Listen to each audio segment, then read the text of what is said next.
तो आइए एक और देखते हैं पास्ट टेंस का एक और प्रकार जो पास्ट कॉन्टिन्यूअस टेंस होता है। पिछले वीडियो में हमने उसका पहला प्रकार देखा, अब हम उसका दूसरा प्रकार देखने वाले हैं। ठीक, जो होता है पास्ट कॉन्टिन्यूअस टेंस। इसकी पहचान कैसे होगी, किस तरीके से हम पहचानेंगे कि ये जो सेंटेंस जो लिखा हुआ है वो पास्ट कॉन्टिन्यूअस टेंस का है या नहीं। ठीक, तो ऐसे पहचानने के लिए हम क्या करते हैं कि उसमें हम क्या देखते हैं, क्रिया के अंत में रहा था, रही थी, रहे थे या रही थी, अगर रहता है ऐसे वाक्य को पास्ट कॉन्टिन्यूअस में माना जाता है। ठीक, इसमें जो होता है वाक्य की बनावट कैसे होती है, बात करें इसके स्ट्रक्चर की। ठीक, स्ट्रक्चर जो होता है इसका सब्जेक्ट के साथ वाज और वेयर लगता है।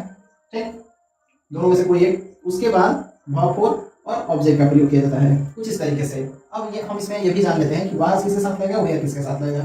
वाज जो है वो आई, ठीक, और थर्ड पर्सन सिंगुलर के साथ लगता है, थर्ड पर्सन सिंगुलर के साथ लगता है। ठीक, जैसे कि मैं बाजार जा रहा था। ठीक, I was going to market. ठीक, इस तरीके से वर्षा हो रही थी, it was raining, it was raining. तो इस तरीके से हम वाक्य का अनुवाद भी कर सकते हैं और वाज और वेयर का प्रयोग भी देख सकते हैं। जैसे कि एक और लिखते हैं,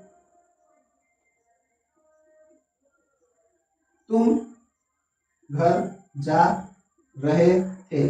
ठीक, तो इसका अनुवाद क्या होगा, you were going home, going to home. ठीक, इस तरीके से हम कर सकते हैं इसका अनुवाद। तो यहाँ पे देख सकते हैं कि आई और थर्ड पर्सन सिंगुलर के साथ क्या लगेगा, वाज लगेगा, बाकी सभी के साथ वेयर लगता है।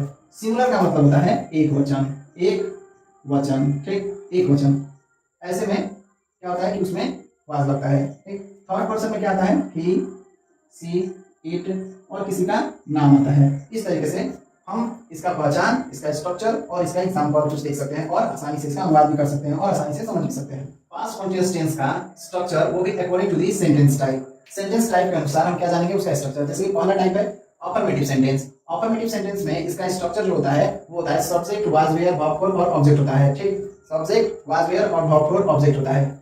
इसका एग्जांपल हम देखेंगे। ठीक, जैसे कि she was making pot, she was making pot. ठीक, इस तरीके से। अब देखिए एक और एग्जांपल देखते हैं, जैसे कि she was preparing T, she was preparing T. कुछ इस तरीके से क्या हो सकता है, इसका एग्जांपल है। अब देखिए, अब हम देखते हैं नेगेटिव सेंटेंस। नेगेटिव सेंटेंस का स्ट्रक्चर क्या होता है, subject, was, were, not, verb four और ऑब्जेक्ट होता है। ठीक, इसका एक एग्जांपल देखते हैं, जैसे कि she was not preparing T. कुछ इस तरीके से एग्जांपल होता है। ठीक, अब देखिए इंट्रोगेटिव सेंटेंस का स्ट्रक्चर देखते हैं, ये कैसा होता है, वाज, वेयर पहले लगता है। ठीक, उसके बाद सब्जेक्ट आता है, नेगेटिव है तो नॉट लगता है, नहीं तो नहीं लगता है, वर्ब फोर और ऑब्जेक्ट होता है। जैसे कि वाज सी प्रिपेयरिंग टी। कुछ इस तरीके से क्वेश्चन मार्क देना नहीं भूलेंगे, नहीं तो गलती हो जाएगा। ठीक, अब देखते हैं WH वर्ड में। WH वर्ड का स्ट्रक्चर होता है, WH वर्ड होगा पहले वाज, वेयर होगा, सब्जेक्ट होगा, नेगेटिव होगा तो नॉट लगाएंगे, नहीं तो नहीं लगाएंगे, वर्ब फोर और ऑब्जेक्ट देंगे, वर्ब फोर और ऑब्जेक्ट देंगे। इसका एग्जांपल एक देखते हैं। ठीक, जैसे कि व्हाट वाज सी प्रिपेयरिंग। ठीक, कुछ इस तरीके से इसका एग्जांपल होगा। ठीक, तो हमारा जो पास्ट कॉन्टिन्यूअस टेंस का जो sentence type according to sentence type structure जो है कुछ इस तरीके से है। चारों सेंटेंसेस का टाइप और उनका एग्जांपल स्ट्रक्चर के साथ उनका एग्जांपल भी दिया गया है, जिसमें आपको समझने में और भी आसानी होगी।